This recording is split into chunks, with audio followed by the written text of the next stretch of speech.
எல்லாருக்கும் வணக்கம். Welcome to yet another episode of நேர்கோணல்.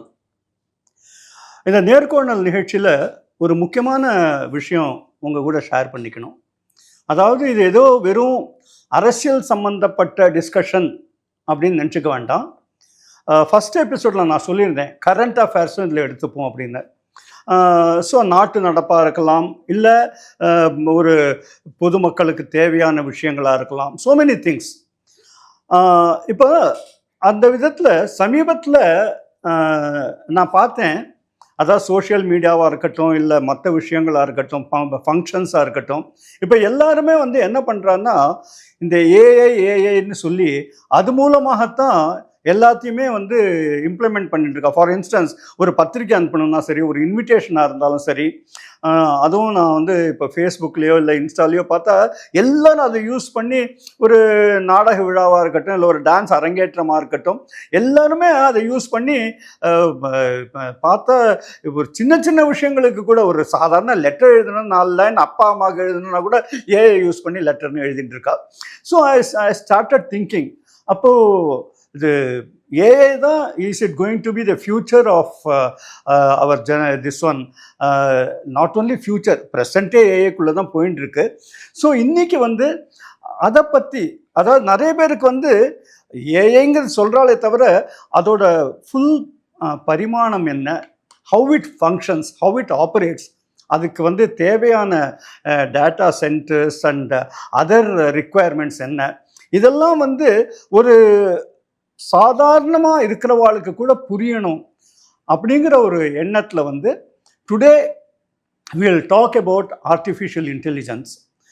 And obviously வழக்கமாக வர அஸ்வின்குமார் ஐயர், ஏன்னா அவர் பல விஷயங்கள் தெரிஞ்சவர். அவர் அதே மாதிரி இந்த ஆர்டிஃபிஷியல் இன்டெலிஜென்ஸை பொறுத்த வரைக்கும் has done a lot of research.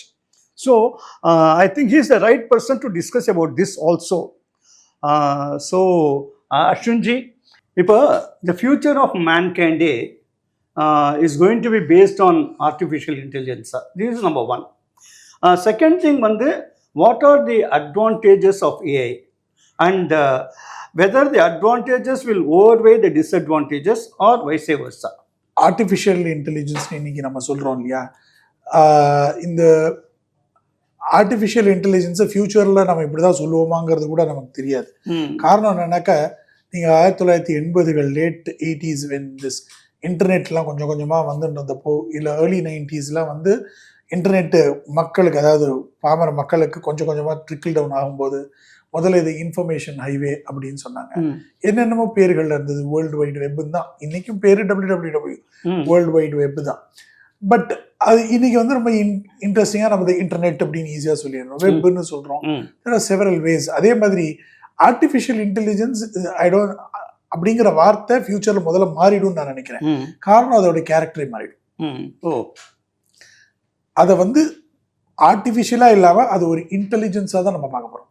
Okay okay இது ஒரு சப்போர்ட்டிவ் இன்டெலிஜென்ஸாக இருக்கும். இதை தாண்டி நான் எதிர்பார்க்கறது என்னன்னா, super intelligences will emerge. Okay, இந்த சூப்பர் இன்டெலிஜென்சஸ்லாம் ஏற்கனவே இருக்கு. எனக்கு தெரிஞ்சு கவர்மெண்ட் சர்வேலன்ஸஸ்க்கெல்லாம் சூப்பர் இன்டெலிஜென்சஸ்லாம் யூஸ் பண்ண ஆரம்பிச்சிட்டாங்க. இன்னைக்கு அந்த ட்ரைனிங் மாடியூல்ஸ் எல்லாம் உள்ளுக்குள்ள அந்த டேட்டா கலெக்ஷன்ஸ் எல்லாம் கிட்டது. நீங்க நினைச்சு பாருங்க.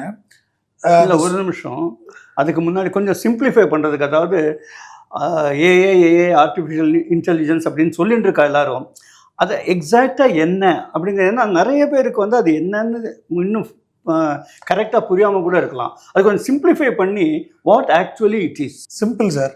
அதாவது முதல்ல இந்த இன்டர்நெட்லாம் வரத்துக்கு முன்னாடி நாங்கள் இந்த காலேஜ் ஆரம்பித்த புதுசில் ஸ்கூல் படிக்கும்போது 2 இடத்துல தான் நாங்கள் போய் இந்த சர்ச் அப்படிங்கிறத போய் கம்ப்யூட்டரில் தேடுவோம்.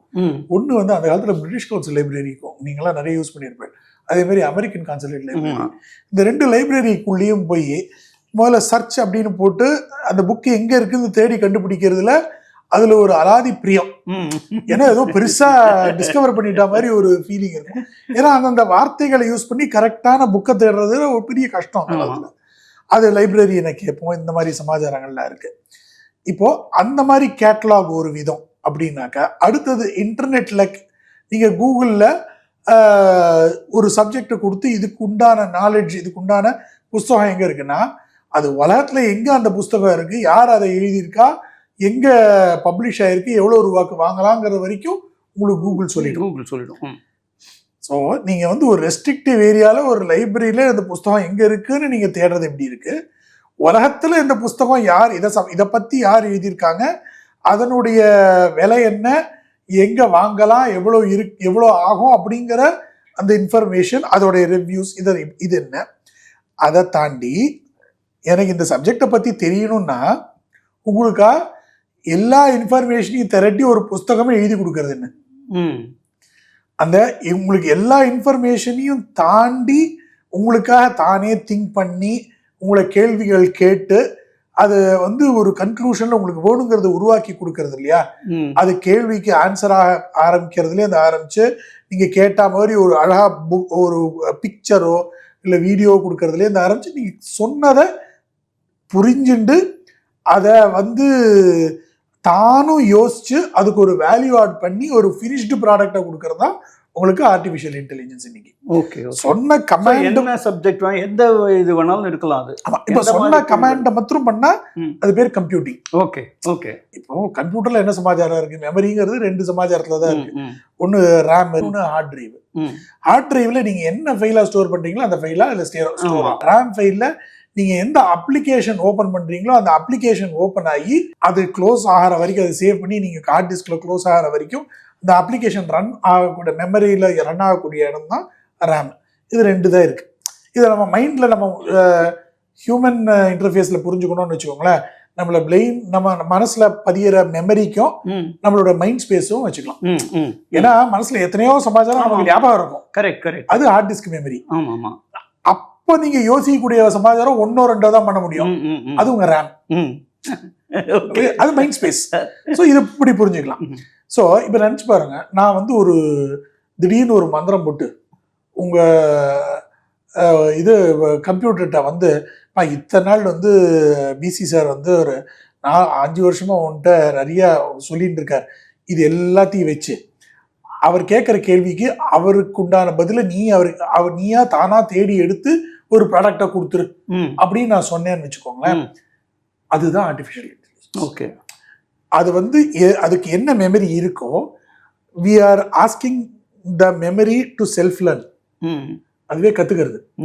அதுவே கத்துண்டு உங்களுடைய கேள்விகளுக்கு அந்த மெமரியை ஆக்சஸ் பண்ணி அதுக்கு ஏற்ற மாதிரி ஒரு ஃபினிஷ்டா உங்களுக்கு ஒரு ப்ராடக்ட் உங்களுடைய தேவைகளை அது பூர்த்தி பண்ணுது. அது கேள்விகளுக்கு ஒரு நாலேஜா இருக்கலாம். இப்போ நம்ம ஊர்ல சாட் ஜிபிடி வந்த புதுசுல சார், சாட் ஜிபிடி உருவாக்குனவனே அது மாதிரிலாம் பண்ணிருக்க மாட்டான். ஸ்பெல்லிங் எரர்லாம் கரெக்ட் பண்ணிருக்கோம்.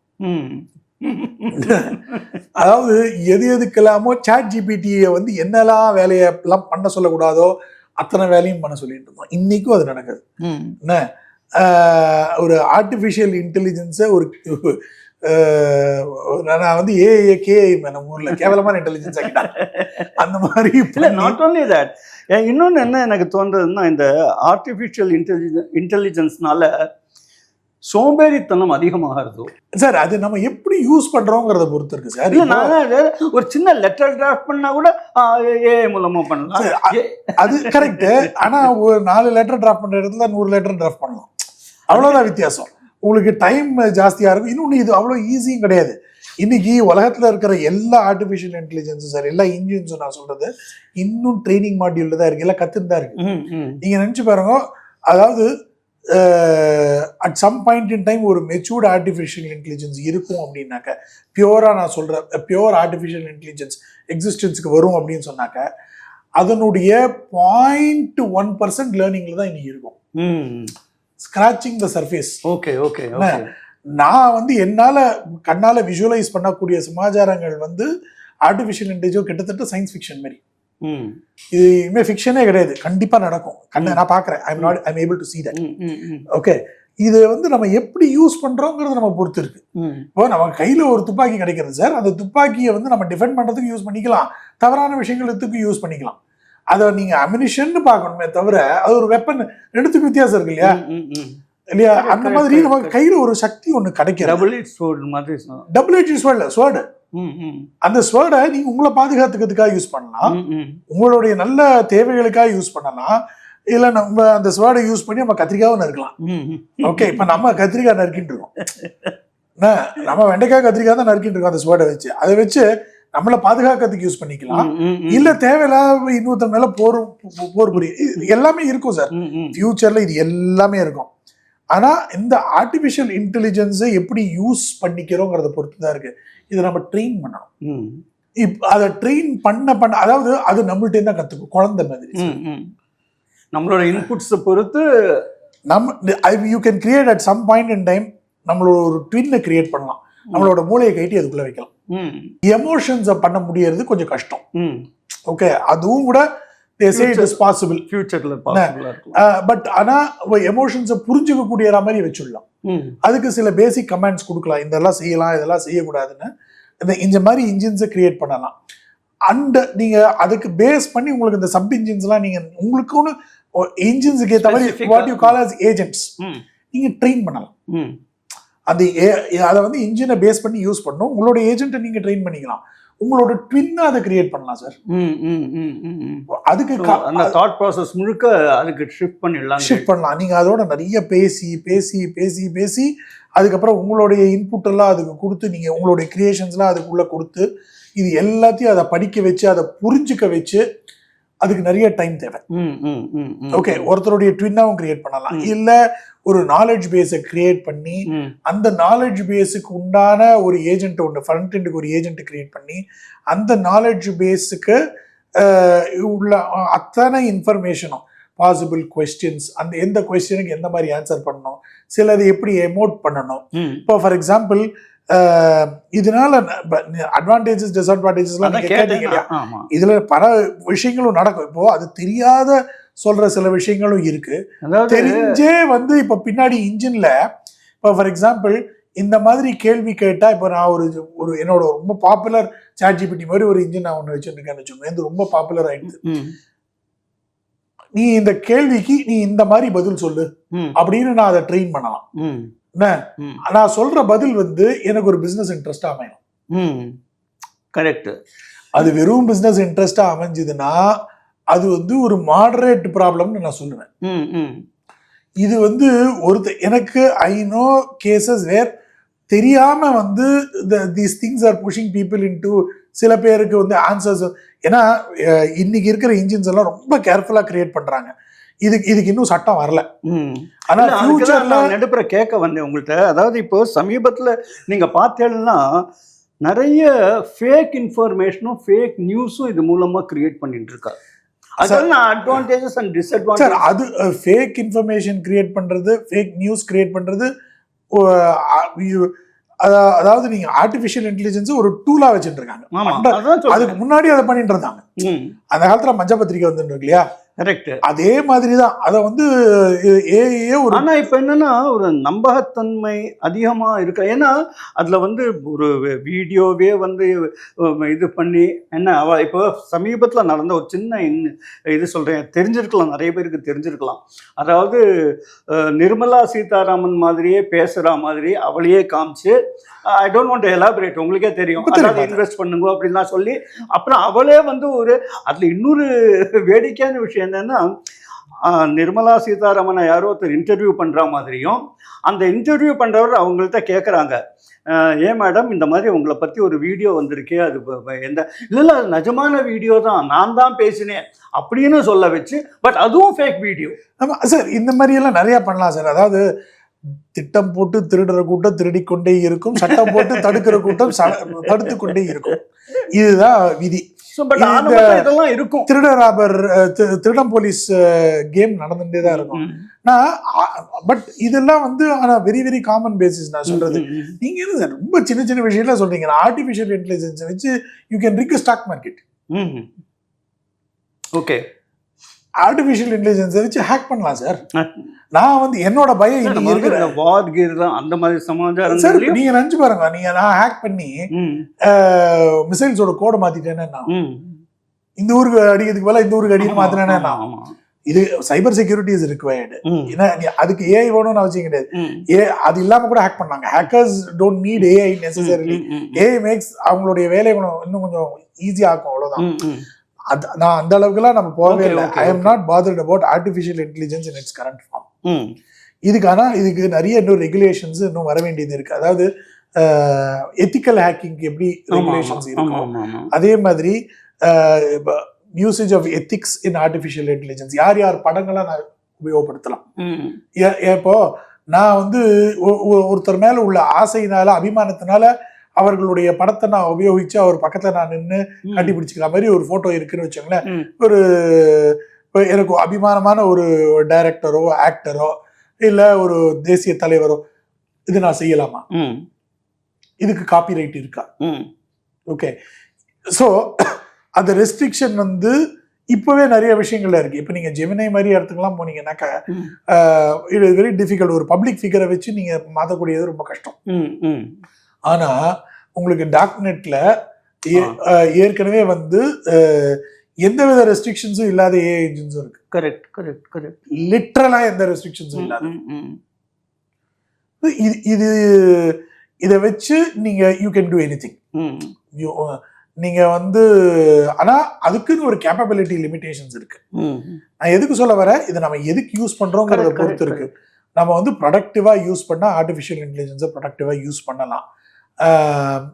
அது ப்ரொடக்டிவ் நிறைய இடத்துல வந்து இப்போ பேசுறதே வந்து நம்ம கொஞ்சம் பாசிட்டிவாகவே பேசுவோம். அதனால நீங்கள் சொன்ன மாதிரி இதில் இருக்கிற நம்மளுக்கு அட்வான்டேஜஸ் என்ன அண்ட் ஃபியூச்சரில் எப்படி அதோட பரிமாணம் இருக்கும் சார். இது அதாவது பரிமாணம் தான் நான் சொல்றேனே. இன்னைக்கு நான் என்ன ஒரு மெச்சூர்டு ஆர்டிஃபிஷியல் இன்டெலிஜென்ஸ்ன்னு நான் நினைக்கிறேனோ, நான் இல்லை, இண்டஸ்ட்ரி எக்ஸ்பர்ட்ஸ் எல்லாம் நினைக்கிறாங்களோ, அதுல ஒரு 0.1% தான் இன்னைக்கு அச்சீவ் பண்ணியிருக்கோம். அதாவது இன்னைக்கு இருக்கிற இன்டர்நெட் கேப்பபிலிட்டிக்கும் 1985 இருந்த இன்டர்நெட் கேப்பபிலிட்டிக்கும் இருக்கிற வித்தியாசம் தான். Correct correct. ஸோ இது வந்து இந்த கர்வ் வந்து ரொம்ப ஸ்டீப்பா இருக்கும் growth. உங்களுக்கு 85க்கும் 2025க்கும் இருக்கிற அந்த 40 வருஷம் கிடையாது. அந்த 40 வருஷத்துல இருந்த growth அடுத்த 5 வருஷத்துல பாப்பீங்க நீங்க. Correct correct. I understand. Okay, நீங்க நினைச்சு பாருங்க, ஒரு இடத்துல இப்ப artificial intelligence and machine learning. Artificial இன்டெலிஜென்ஸ்னாக்க உங்களுடைய சாஃப்ட்வேர் கேப்பபிலிட்டிஸ் அது ஆட்டோமேட்டிக்கா தானே கத்துண்டு அதை ஒரு ப்ராடக்டா, அது ப்ராடக்ட் இல்லை, ஒரு கன்க்ளூஷனுக்கு, ஒரு லாஜிக்கல் கன்க்ளூஷனுக்கு எடுத்துன்னு போகக்கூடிய. சார், ஒரு மனுஷனுக்கு வாட் இஸ் ஒரு மனுஷனுடைய ஸ்பெஷாலிட்டி என்ன? 5 அறிவு உள்ள மனிதன் 5 அறிவு உள்ள மிருகம் 6 அறிவு உள்ள மனிதன் சொல்றோம். ரெண்டுத்துக்கு என்ன வித்தியாசம்? Common sense. இந்த காமன் சென்ஸை தான் நம்ம வந்து அதுக்கு சொல்லி அது குவெஸ்டினிங் எபிலிட்டியை கொடுத்து, ஆனால் ஒரு ஃப்ரேம் ஒர்க்குக்குள்ள ஒரு குவெஸ்டினிங் எபிலிட்டியை கொடுத்து அதை வந்து ஒரு லாஜிக்கல் கன்க்ளூஷனுக்கு எந்த ஒரு நம்ம கேள்வி கேட்டாலும் எடுத்துன்னு போகக்கூடிய கேப்பபிலிட்டியை கொடுக்குறோம். அதுதான் ஆர்டிஃபிஷியல் இன்டெலிஜென்ஸ். ஆர்டிஃபிஷியல் மிஷின் லேர்னிங்னாக்கா அதை கொண்டு போய் நீங்கள் வந்து இப்போ இந்த ஒரு மக் ஒன்று இருக்கு, இந்த மக்குக்குள்ள ஒரு சாஃப்ட்வேரை போடுறீங்க, அந்த மக் அதோடைய உருவம் மாத்திக்கலாம். அதுக்குள்ள டீ ஊத்த போறோமா காபி ஊத்த போறோமான்னு அதுக்கு ஏத்த மாதிரி அதுவே மாத்திக்கிறது. அது வந்து டீயை நான் சாப்பிட போகும்போது இந்த டீயை நீ சாப்பிடாத, அது கெட்டு போச்சுன்னு அதுவே எனக்கு சொல்றது. ஸோ இந்த மாதிரியான கேப்பபிலிட்டிஸ் நான் சொல்றது machine learning. You can this is not machine learning. எனக்கு யாராவது சப்ஜெக்ட் எக்ஸ்பர்ட்ஸ் எல்லாம் பார்த்தாங்க, நான் வந்து காமனா எல்லாருக்கும் புரியறதுக்காக சொல்றேன். உங்களுக்கு வந்து you take that and put it on capabilities of machines to adapt it. Okay, so இது ஒரு சைடு. இன்னொரு சைடு நீங்க நினைச்சு பாருங்க, அனதர் ஒரு லீப்ஸ் அண்ட் பவுண்ட்ஸ் வந்து பயங்கரமா ப்ராக்ரஸ் ஆகிட்டு இருக்குது இன்டர்நேஷனலி ரோபோட்டிக்ஸ். இந்த ரோபோட்டிக்ஸ் இருக்கு, ரோபோட்ஸோடைய கேப்பபிலிட்டி லிமிட்டேஷன் என்ன? ஃபர்ஸ்ட் அதோடைய பிசிக்கல் லிமிட்டேஷன். ஓகே, அது வந்து உங்களுக்கு டிசைனர்ஸ் பண்ணிட்டு இருக்காங்க. அதோடைய திங்கிங் கேப்பபிலிட்டி. இந்த ரோபோட்ஸ்குள்ள இங்க இருக்கிற ஒரு நல்ல ஒரு டெவலப்டு ஆர்டிஃபிஷியல் இன்டெலிஜென்ஸை தூக்கி அதுக்குள்ள போடணும். ஸோ இது என்னெல்லாம் பண்ண முடியும் பாருங்க. எந்திரன் ரஜினி தான் அதுக்கு வருவோம் நம்ம. ஏன்னா இதுலயே இன்னும் சின்ன விஷயங்கள் பாக்கி இருக்கு. ஃபார் இன்ஸ்டன்ஸ் 2 விஷயம். ஒன்று வந்து இப்போ ஆர்டிஃபிஷியல் இன்டெலிஜென்ஸ் வந்ததுனால நிறைய பேருக்கு வேலை போயிடும், கோடிங்கில் இருக்கிறவா, ஸோ மெனி திங்ஸ். அதோட பாதிப்பு எப்படி இருக்கும், நம்பர் 1. செகண்ட் திங் வந்து இதனால வந்து இந்த டேட்டா சென்டர்ஸ் எல்லாம் இன்க்ரீஸ் ஆகணும், அதே மாதிரி power consumption and water consumption. So அதெல்லாத்தையும் எப்படி வந்து ஹேண்டில் பண்ண போகிறோம் சார்? இது எல்லாத்துக்கும் ஃபஸ்ட்டு முதல்ல நீங்கள் ஜாபுக்காக சொன்னேன். அதாவது இது ஒரு பரிணாம வளர்ச்சி. டெக்னாலஜியை பொறுத்த வரைக்கும் இது ஒரு பரிணாம வளர்ச்சி. இது அடுத்த லெவலுக்கு I would rate this as the next level after internet ரெவல்யூஷனுக்கு அப்புறமா. அதாவது நான் சொல்றது 85லேருந்து அதுக்கப்புறமா அந்த அத்தனை டெவலப்மெண்ட்ஸையும் தூக்கி ஒரே பக்கெட்ல போட்டுருவேன். ஆர்டிஃபிஷியல் இன்டெலிஜென்ஸுங்கிறது அடுத்த பக்கெட்ல போடுவேன். அப்புறம் நினைச்சு பார்த்துங்க நான் எவ்வளவு ஒரு அட்வான்ஸ்மெண்டா இதை சொல்றேன் அப்படின்னு. ஓகே, இது வந்து அடுத்த ஒரு பபிள்னு சொல்றாளே, அது கண்டிப்பா கிடையாது. கண்டிப்பா கிடையாது பபிள்லாம். சார் பபிள்ங்கிறது என்னன்னாக்க டெக்னாலஜி நீங்க பபிள்னு சொல்ல முடியாது. அது பின்னாடி அத்தனை பேர் ஓடுறாங்களோ அதை தான் நீங்க பபிள்னு சொல்ல முடியும். ஏன்னா அந்த பரிணாம வளர்ச்சியை புரிஞ்சுக்காம இப்போ இந்த ஆர்டிஃபிஷியல் இன்டெலிஜென்ஸ் தான் படிக்கணும் அப்படின்னு சொல்லிட்டு அத்தனை பேரும் 1.5 மில்லியன் இன்ஜினியர்ஸ் ஏஐ மாத்திரம் தான் வேலை பண்ணணும். ஏஐல என்ன வேலை பண்ணுங்க? நீ கோடிங் பண்ணணும். இனி எல்லாருமே ஏஐ கத்துக்கணும் சார். அதாவது எப்படி வந்து 1990கள் எண்ட்லேருந்து ஆரம்பிச்சு உங்களுக்கு 2000 ஸ்டார்டிங்ல வருகிற வந்து யூசேஜ் ஆஃப் இதுலயே போடுவான். ஜாப் இன்டர்வியூலாம் அனௌன்ஸ்மெண்ட்லாம் வந்து இமெயில், மைக்ரோசாஃப்ட் ஆஃபீஸ் இதெல்லாம் தெரிஞ்சிருக்கணும் அப்படின்னு சொல்லி குவாலிஃபிகேஷன் ரிக்வைர்டுன்னு போடுவான். இன்னைக்கு போடுறான் அதை. It is assumed that you know that. Okay okay. 90s mid 90sல போடுவாங்க. மிட் 90sல போடுவாங்க. எனக்கு லேட் 90 வரைக்கும் போட்டுட்டு இருந்தாங்க. Y2K எல்லாம் தாண்டும் போது இட் இஸ் அஸ்யூம்டு. உங்களுக்கு தெரிஞ்சு பேசிக் திங் மூச்சு விடுற மாதிரி உங்களுக்கு தெரிஞ்சிருக்கணும், அவ்வளவுதான்.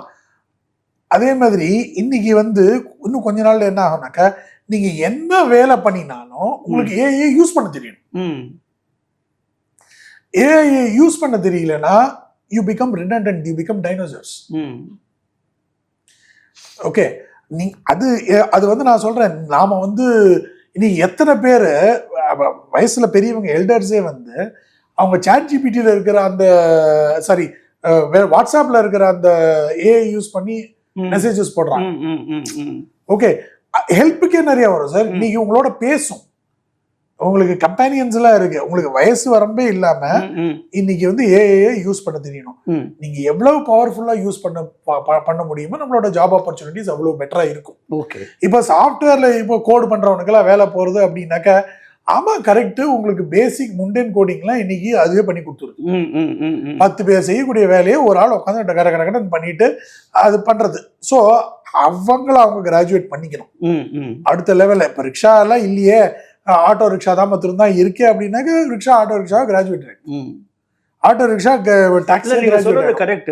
இந்த ஆட்டோமேஷன் போது எல்லாருக்குமே ஒரு சின்ன பரபரப்பு ஏற்பட்டதப்போ எல்லாம் ஆட்டோமேட்டிக் ஆயிட்டா வேலை போயிடுமோ பட் வித் டைம் சார் எனக்கு தெரிஞ்சு எத்தனை பேங்க் ஸ்ட்ரைக் பண்ணிருக்காங்க தெரியுமா? கம்ப்யூட்டரைஸ் பண்ணக்கூடாது, சும்மா பேங்க் எல்லாம் ஸ்ட்ரைக் பண்ணுவாங்க, ஞாபகம் இருக்கா உங்களுக்கு? ஸோ அந்த இது வந்து அந்த பரிணாம வளர்ச்சியும் போது அடாப்ட் பண்ணிட்டு தான் ஆகணும் சார். இல்லாட்டா டைனோசருக்கு ஆனதான் ஆகும் எல்லாருக்கும். வேலைகளை ப்ரொஃபஷனை பொறுத்த வரைக்கும் எல்லா வேலைக்கும் வேணும் சார். அண்ட் நீங்க அதை கண்ட்ரோல்ல எடுக்கும்போது அதை வச்சு நீங்க செய்யக்கூடிய ஜாலங்கள் இருக்கே அத்தனை சந்தோஷமா இருக்கும். ஓகே ஓகே, அத்தனை சந்தோஷமா இருக்கும். I would experience speaks coming to அதான் அந்த டேட்டா சென்டர்ஸ் சார். அதாவது இப்போ பரவலாவே வந்து ஒரு பயமும் இருக்கு, ஓரளவுக்கு அது உண்மையும் கூட. காரணம் என்னன்னாக்கா டேட்டா கன்சம்ஷன் ஜாஸ்தி ஆகுதோ. இப்போ நிறைய பேர் எத்தனை பேர் நோட் பண்ணியிருப்பாங்கன்னு தெரியாது. சாதாரணமாக நீங்கள் ஒரு டேட்டா பேக் வச்சுருந்தீங்கன்னா, if you are very frequent user of slightly higher engines data இது higher user of higher engines நான் சொல்றது ஏஐ இன்ஜின்ஸ் இதுனாக்கா உங்களோட டேட்டா கன்சம்ஷன் சப்ஸ்டான்ஷியலி ஜாஸ்தியா இருக்கும்.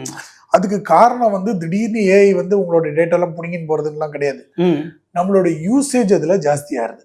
என்ன நாம வந்து ஒரு வெப் சர்ச்ல ஆகக்கூடிய டேட்டா கன்சம்ஷனுக்கும் ஒரு சாட் ஜிபிடிலேயோ ஒரு கிளாட்லேயோ ஒரு டீப் சீக்லேயோ ஆகக்கூடிய டேட்டா கன்சம்ஷனுக்கும் 10 மடங்குல இருந்து 100 மடங்கு வரைக்கும் வித்தியாசம் இருக்கும், depending on what you are doing. Okay okay okay, இது வந்து ஆனா நீங்க இங்க ஆகிற டேட்டா கன்சம்ஷனை விட எக்கச்சக்கமா பின்னாடி அந்த இன்ஜினோடைய சென்டர்ல ஆறுது. அந்த இன்ஜின் எங்க ஆப்ரேட் ஆகுதோ அந்த இன்ஜின் ஆப்ரேட் ஆகுற அதோடைய சர்வர்ல அத்தனை டேட்டா யூஸ் ஆகுது மாத்திரம் இல்ல, அதோடைய ப்ராசஸர் அவ்வளவு யூஸ் ஆகுது. அந்த யூஸ் ஆகிற ப்ராசஸர் வந்து அவ்வளவு உங்களுக்கு வந்து பவர் கன்சம்ஷன், அதுக்கு கூலண்ட் தேவை. அதுலதான் நீங்க கேட்கறது இந்த வாட்டர் கன்சம்ஷன். அந்த ப்ராசஸரோட இதுக்கு வந்து அது மாத்திரம் இல்ல, உங்களுக்கு கூலண்ட் இஸ் யூஸ்வலி இந்த கெமிக்கல்ஸ்ல கெமிக்கல் கூலண்ட்ஸ்லாம் இருக்குல்ல, அதெல்லாம் இருக்கு. இதுக்கு யூஸ்வலாவே டேட்டா ப்ராசஸிங் சென்டர்ஸ்லாம் மேசிவா இருக்கணும், வாட்டர் ரிசோர்சஸ் இருக்கக்கூடிய இடமா இருக்கணும், நிறைய இந்த இன்ஃப்ராஸ்ட்ரக்சரல் ரிக்குவயர்மெண்ட் தேவை. அந்த மாதிரியான ஒரு இடங்கள்ல தான் வைக்கிறாங்க இன்னைக்கு. அது இன்னும் பயங்கரமா இன்க்ரீஸ் ஆகும். அதுக்கு காரணம் இன்னைக்கார கன்சம்ஷன் கிடையாது, ஃபியூச்சரிஸ்டிக் கன்சம்ஷன் ரொம்ப ஜாஸ்தி. இன்னைக்கு ஒருத்தர் குவேரி பண்றாங்கன்னா இது அப்படியே you have to multiply to millions. So அத்தனை குவேரி ஆகும், அத்தனை மாட்டி அது பின்னாடி யோசிக்கும். அது யோசிக்க யோசிக்க வெரி வெரி ஹியூஜ். ஆமா. ஸோ அவன் என்ன பண்ணுவான், அவனுக்கார டேட்டா காசையும் நம்மள்ட்ட தான் வாங்குவான். ஸோ நம்ம சப்ஸ்கிரிப்ஷன் காஸ்ட் இன்க்ரீஸ் ஆகும். ஆமா ஆமா. ஏன் வந்து இந்த கேள்விக்கெல்லாம் வந்து இப்போ சாட் ஜிபிடிலயோ இல்ல ஒரு லெவலுக்கு மேல 5வது கேள்வி கேட்டாங்க சாட் ஜிபிடி உங்களுக்கு பதில் சொல்லாது. தப்பா வேற சொல்லுவோம். That's called hallucination. ஏன்னா அதோட மெமரி கேப்பபிலிட்டியை ரெஸ்ட்ரிக்ட் பண்ணிடும். என்ன பண்ணுவான், உங்களுக்கு வந்து இந்த பெய்ட் அன்பெய்ட் யூசர் ஃப்ரீ யூசரா இருந்தா அதோட மெமரி கேப்பபிலிட்டியை ரெஸ்ட்ரிக்ட் பண்ணிடுவான். ஸோ அதோட மெமரி கேப்பபிலிட்டி ரெடியூஸ் கம்மியா இருக்கும்பொழுது ஆட்டோமேட்டிக்கா ஹாலுசினேட் பண்ண ஆரம்பிச்சிடும். நீங்க கேள்விகள்லாம் வந்து குறுக்க நெடுக்க கேள்வி கேட்டேன்னு வச்சுக்கோங்களேன், அது வந்து ஹாலுசினேட் பண்ண ஆரம்பிச்சிடும். அதே மாதிரி தான் உங்களுக்கு வந்து ஸோ அவன் ஏன் அதை சார்ஜ் பண்றான், அவங்களுக்கு எக்கச்சக்க காஸ்ட் ஆகும். அந்த காஸ்ட்டை நம்ம மேலதான் லோட் பண்ணுவான். ஸோ அண்ட் சார் எல்லா, அதாவது ஒரு சின்ன எக்ஸாம்பிளுக்கு ஒரு அனாலஜிக்கு நான் சொல்றேன். ஒரு சின்ன ஒரு சர்ச் இன்ஜின் அப்படிங்கிறது ஒரு மக்ல தண்ணி எடுக்கிற மாதிரி அப்படின்னா, ஒரு ஏஐ குவெரிங்கிறது ஒரு பக்கெட்ல வாளியில தண்ணி இருக்கிற மாதிரி. ஒரு இதை கம்பேர் பண்ணாக்க ஒரு இமெயில்ங்கிறது ஒரு ப்ராபப்ளி ஒரு டீஸ்பூன்லயோ இல்ல இதுலயோ இது பண்ற மாதிரி, இவ்வளவுதான் வித்தியாசம். So that is amount of data and electricity required. But இது இன்னைக்கு ஆறுதெல்லாம் வந்து ஒன்றும் பெருசா கிடையாது. இப்ப நம்ம எனக்கு வீட்டுல எலக்ட்ரிசிட்டி ஆகுமானா ஆகாது. பட் எங்கேயோ ஒரு இடத்துல டேட்டா சென்டர் இருக்கிற இடத்துல ஒரு மில்லியன்ஸ் ஆஃப் பீப்புள் இருக்கும்போது சப்ஸ்டான்ஷியலி இன்க்ரீஸ் ஆகும். All of us leave environmental footprints. நாம நினைச்சுக்கிறோம் இன்னைக்கு வந்து எனக்கு வந்து சிரிப்பா இருக்கும். வந்து முன்னெல்லாம் வந்து எனக்கே ஞாபகம் இருக்கு, I banned usage of paper prints in my company.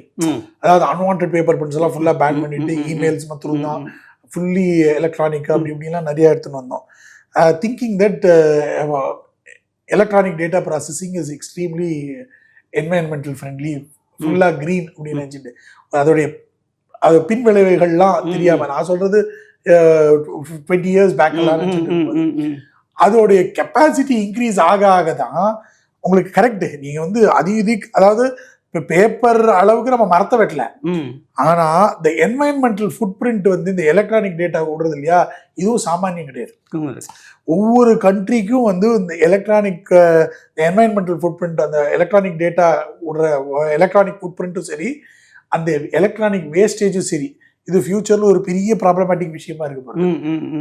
So இதுக்குண்டான ரெகுலேஷன்ஸும் இந்தியாவில எத்தனை இருக்குன்னா தெரியல நிறைய. பட் இப்போ இம்ப்ளிமெண்டேஷன் நம்ம ஊர்ல தான் we are experts in writing laws but never implementing it.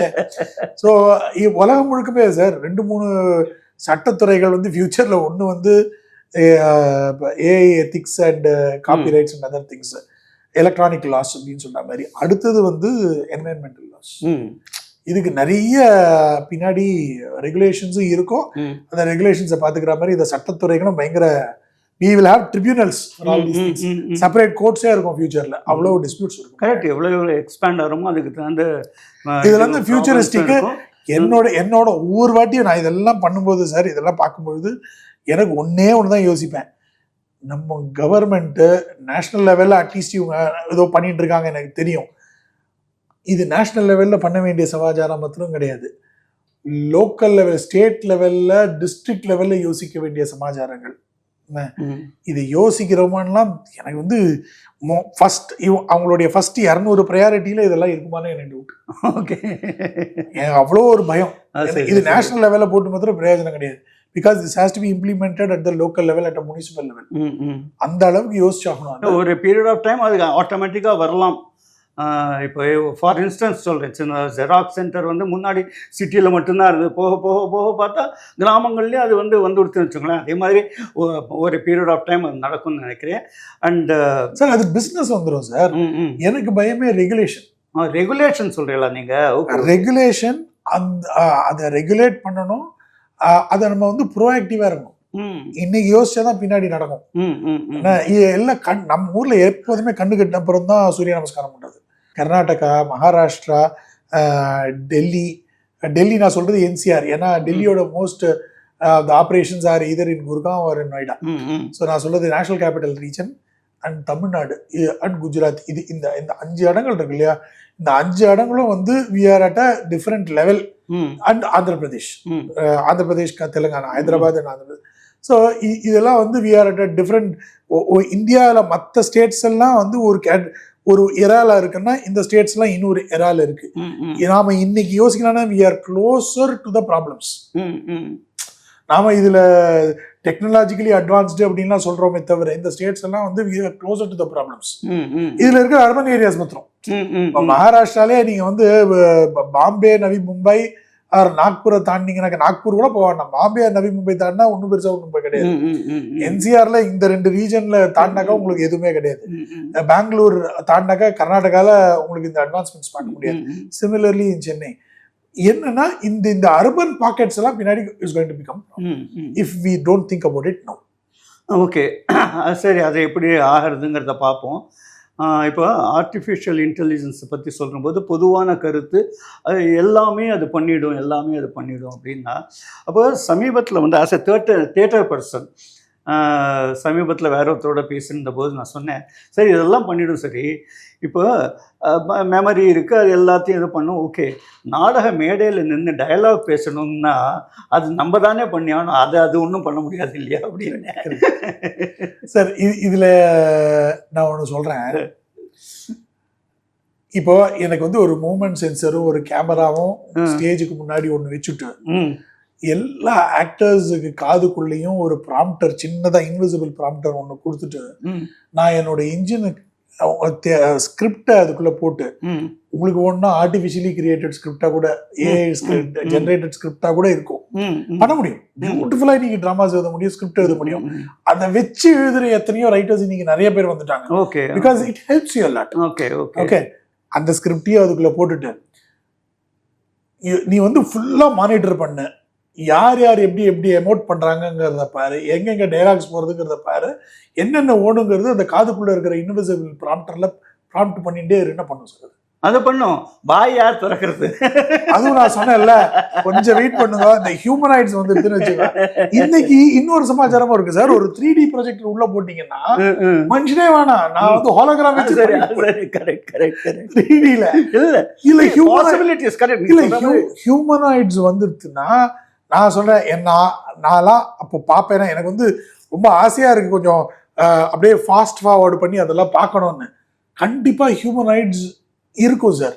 மனுஷனை மாதிரி ஹியூமனாய்ட்ஸ் என்னால பார்க்க முடியாது. என்னால ஃபியூச்சர்ல என்ன இருக்குங்கிறத பார்த்து என்னால என்ஜாய் பண்ண முடியாது. Because I am seeing so many things. இது we have to dare to dream it. Correct. As far as technology is concerned, we have to dare to dream it. நம்மளால அது கனவு காண முடியல அப்படின்னாக்க நாம டைனோசர் தான். இல்லை, கரெக்டு.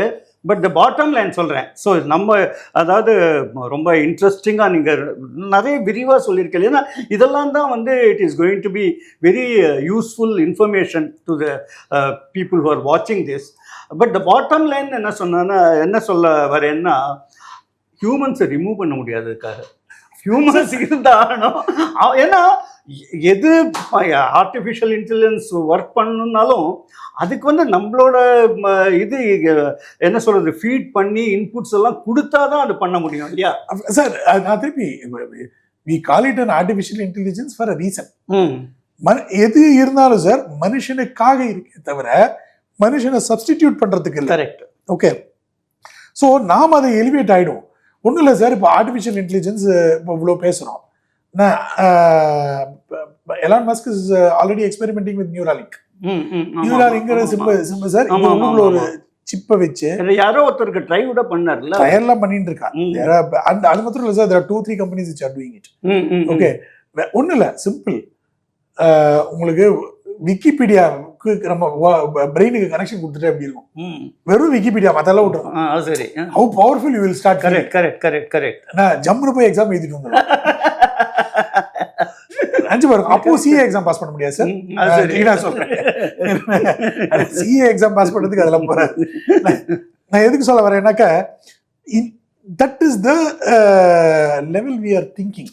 நான் வந்து ஹியூமனாய்ட்ஸை பத்தி சொன்னேன்ல, ஒரு பக்கம் ஹியூமனாய்ட்ஸ், அதாவது robots which behave like human beings with that intelligence. இன்னொரு சைடு சைபார்க். சைபார்க்ங்கிறது மனுஷனுக்குள்ள மிஷின். இன்னைக்கு சைபார்க்குங்கிறது எதுக்கு, இந்த மாதிரி மனுஷனுக்குள்ள மிஷின் எதுக்கு யூஸ் பண்றோம்? உங்களுக்கு வந்து இப்போ இந்த லிம்ஸ் எல்லாம் இப்போ கை இல்லாத வேலைக்கு உங்களுடைய நர்வ்ஸோட அட்டாச் பண்ணி கையை மடக்கிற மாதிரி, அதெல்லாம் ரோபோட்டிக்ஸோட எக்ஸ்டென்ஷன். ஸோ இந்த மாதிரி ரோபோட்டிக்ஸோட எக்ஸ்டென்ஷன் மெடிக்கல் ஃபீல்ட்ல நிறைய யூஸ் பண்ண ஆரம்பிச்சாங்க, ஆபரேஷன்ஸ்க்கு யூஸ் பண்றாங்க. கரெக்ட். இதெல்லாம் அதுதானே. So things will happen. So anyway, எது நடந்தாலும் நல்லபடியாக நடக்கட்டும் அப்படின்னு நினச்சிப்போம். So I am pretty sure that உங்களுக்கும் வந்து ஒரு நல்ல இன்சைட் கிடைச்சிருக்கும்னு நினைக்கிறேன். அதாவது யாருக்கெல்லாம் வந்து சாதாரணமாக இருக்கிறவாளுக்கு கூட இப்போ ஓரளவுக்கு நம்ம ஏஏன்னு சொல்கிறோமே, அது என்ன அப்படிங்கிறது புரிஞ்சிருக்கும்னு நினைக்கிறேன். அண்ட் சப்சிக்வெண்ட் டு திஸ், நான் ஆரம்பத்தில் சொன்ன மாதிரி பல விஷயங்கள் இதில் வந்து டிஸ்கஸ் பண்ண போகிறோம். ஸோ அடுத்த வாரம் வந்து ஆர்டிஃபிஷியல் இன்டெலிஜென்ஸ்லேருந்து அப்படியே ஆன்மீகத்துக்கு போக போகிறோம். அதாவது நம்ம பிரதமர் மோடி அவர் வந்து, அதாவது பாசிட்டிவாகவும் சொல்கிறார், நெகட்டிவாகவும் சொல்கிறார் அவரை பற்றி. அதாவது வெளிநாடுகளுக்கெல்லாம் போயிட்டே இருக்கார், இது பண்ணுறாரு, ட்ராவல்லே பாதி டைம் போயின்னு இருக்கு அப்படின்னு. ஸோ பரவலான கருத்துக்கள் இருக்குது. ஒரு நாள் கூட அவர் ரெஸ்ட் எடுத்துக்கிறது இல்லை, ஒரு நாள் இங்கே இருக்கார், இன்னொரு நாள் அங்கே இருக்கார் அப்படின்லாம். இதே மாதிரி அஃப்கோர்ஸ் நான் கம்பேரிசனுக்காக சொல்ல, பட் இதே மாதிரி இன்னொருத்தரும் இருக்கார். ஒரு ஆன்மீக வழியில் சனாதன தர்மத்துக்காக நிறைய பண்ணிட்டு இருக்கார். அவரும் வந்து ஒரு நாள் கூட ஓய்வு இல்லாமல் நிறைய ஊர்களுக்கு போயிருக்கார். அண்ட் இவர் வந்து ஒவ்வொரு நாடாக போயின்னு இருக்கார். அவர் ஜூம் வழியாக பல நாடுகளுக்கு ரீச் பண்ணிட்டு இருக்கார். He is none other than நம்மளோட ஆச்சாரியர் சங்கராச்சாரியர் சங்கர விஜயேந்திர சரஸ்வதி சுவாமிகள். ஸோ அவரை பற்றி அடுத்த வாரம் விரிவாக பேசுவோம். இதுவரைக்கும் பார்த்துட்டு இருந்தவங்க எல்லாருக்கும் என்னோட மனமார்ந்த நன்றி நன்றி நன்றி.